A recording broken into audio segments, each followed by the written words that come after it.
ಮಹಾಭಾರತದ ಯುದ್ಧ ಮುಗಿದ ಸಮಯ.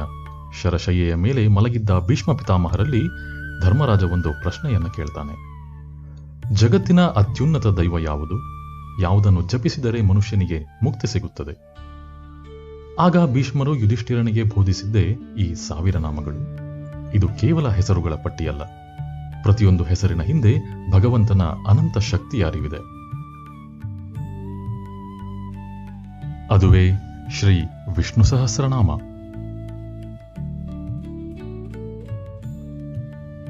ಇಂದಿನ ಬದುಕಿನ ಓಟದಲ್ಲಿ ನಮಗೆ ನೆಮ್ಮದಿ ಎನ್ನುವುದು ಮರೀಚಿಕೆಯಾಗಿದೆ. ಭಯ, ಆತಂಕ ಮತ್ತು ಗೊಂದಲಗಳು ನಮ್ಮನ್ನು ಆವರಿಸಿವೆ. ಇಂತಹ ಸಮಯದಲ್ಲಿ ವಿಷ್ಣು ಸಹಸ್ರನಾಮವು ನಮಗೆ ಧ್ಯಾನದಂತೆ ಕೆಲಸ ಮಾಡುತ್ತದೆ. ಇದರ ಪಠಣದಿಂದ ಮನಸ್ಸಿನ ಚಂಚಲತೆ ಕಡಿಮೆಯಾಗಿ ಏಕಾಗ್ರತೆ ಹೆಚ್ಚುತ್ತದೆ.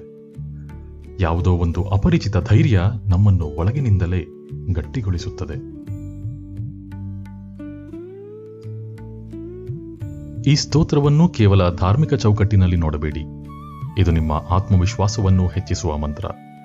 ಪ್ರತಿದಿನದ ಆರಂಭ ಅಥವಾ ಅಂತ್ಯದಲ್ಲಿ ಈ 1000 ನಾಮಗಳ ನಾದಕ್ಕೆ ನಿಮ್ಮನ್ನು ನೀವು ಒಪ್ಪಿಸಿಕೊಳ್ಳಿ. ಆ ನಾದದ ಕಂಪನಗಳು ನಿಮ್ಮಲ್ಲಿರುವ ನಕಾರಾತ್ಮಕ ಆಲೋಚನೆಗಳನ್ನು ಹೊಡೆದೊಡಿಸಿ ಬದುಕಿನ ಕತ್ತಲೆಯಲ್ಲಿ ಒಂದು ದಾರಿದೀಪವಾಗಿ ನಿಮ್ಮನ್ನು ಮುನ್ನಡೆಸುತ್ತದೆ.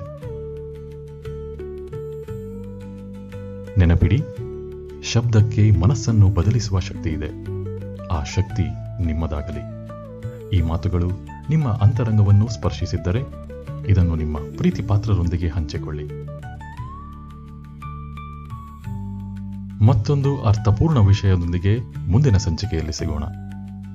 ನಮಸ್ಕಾರ.